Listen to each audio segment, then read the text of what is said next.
So this table is on some rollers underneath the bed platform, and it comes all the way out to here. And there's a drawer slide next to the refrigerator that acts as a support. So this is strong enough to hold a sizable meal, enough for 2 people for sure. And then when we're done and we're all cleaned up, we can just slide it back away.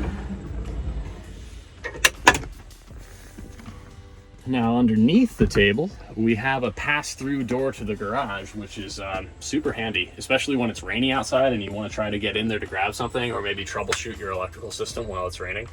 But it's really nice to have. We also can access our bathroom area, so we have a toilet in there.